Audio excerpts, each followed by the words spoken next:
A single pulse of light enters a chip the size of a fingernail outside Beijing, threads through a maze of mirrors and waveguides, and finishes a calculation in nanoseconds that a transistor would need several clock cycles to grind through.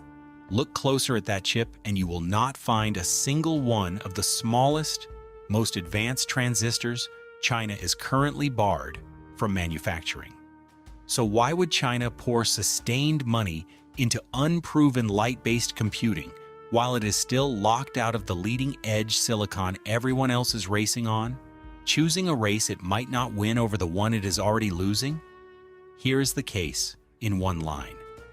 The ban that locked China out of one kind of chip may have quietly pointed it toward another. The easy answer is hype and desperation.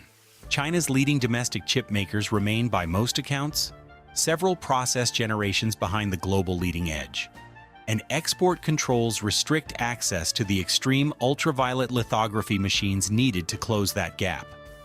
That restriction is documented, not disputed. So the simplest read is a moonshot chase, throwing money at a frontier technology because the obvious frontier is sealed shut. So why bet real money on a technology this unproven instead of just trying harder to catch up on silicon? A panic bet is usually loud and short, the kind of thing that gets abandoned the first time results disappoint a budget committee. What photonic computing shows instead is layered, sustained funding, spanning government programs, university labs, and corporate research over years rather than a single news cycle. My read is, this is not China hedging a loss.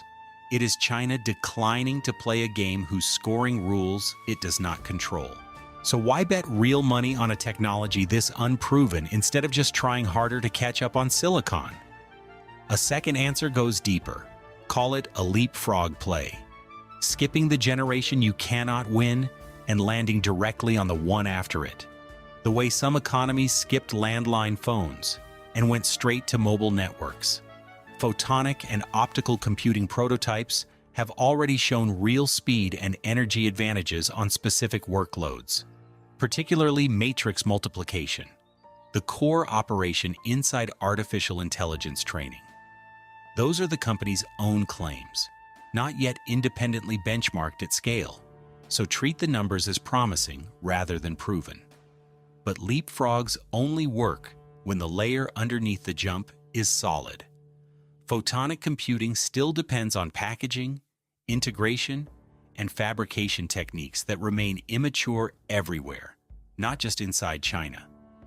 That does not explain why China specifically would land this jump better than anyone else. Push back on my own first answer here too. Calling this a desperation bet assumes short attention spans in Beijing, and a funding pattern this sustained does not behave like a stunt chasing headlines. So why bet real money on a technology this unproven instead of just trying harder to catch up on silicon? The third answer is the real mechanism, and it sits underneath the export ban itself. The restricted lithography machines exist to print transistors at a scale measured in single-digit nanometers. A light-based architecture computes through optical interference instead of transistor switching. So the feature sizes and fabrication demands are different in kind, not just in degree. Think of two ripples crossing in a pool. Where their crests stack, the wave grows taller. Where a crest meets a trough, it cancels out completely.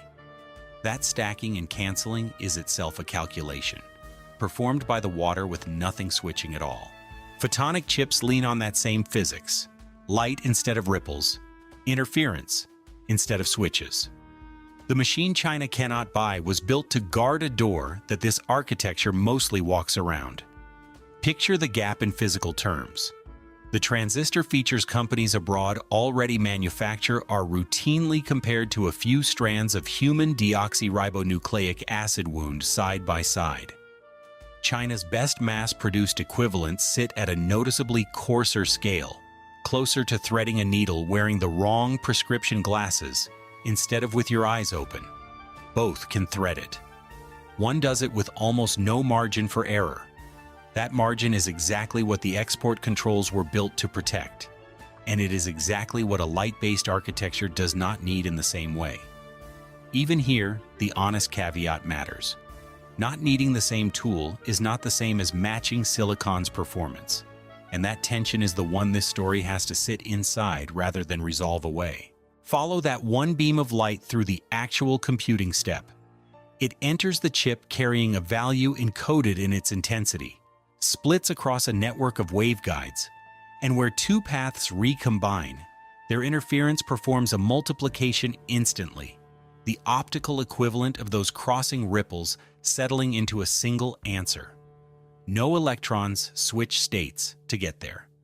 That beam does not care which company built the lithography tool that was denied to anyone. It only cares whether the waveguide bent correctly. That indifference is the whole bet in miniature.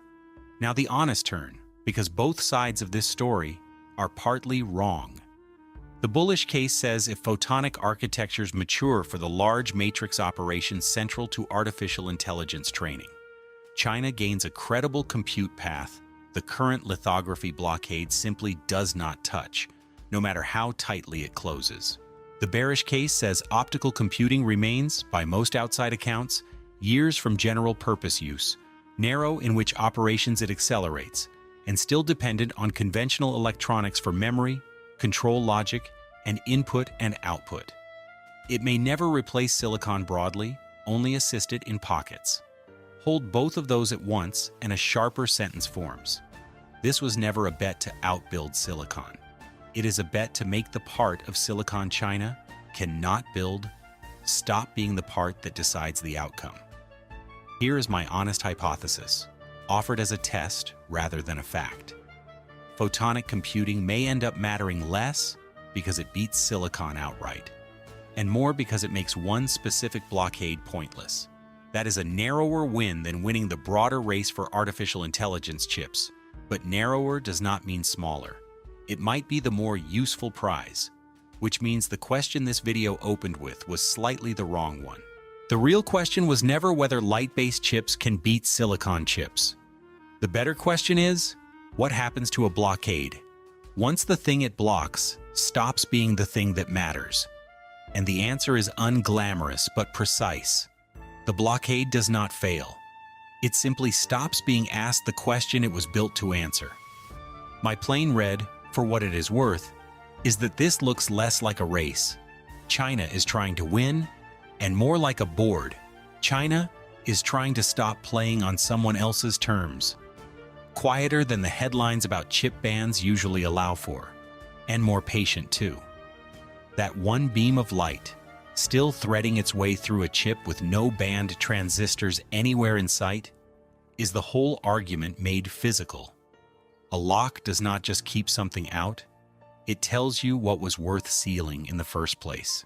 Read that lock backward, and it does not just block a path, it draws a map of every path left open, and photonic computing sits on a stretch of that map the lock was never built to cover. A blockade only works as long as everyone keeps playing the game it was built to police. If the choke point stops mattering, what is actually being protected by keeping it sealed? Tell me what you think in the comments. I read everyone. Subscribe and turn on notifications if you want the next chapter of this story when it breaks.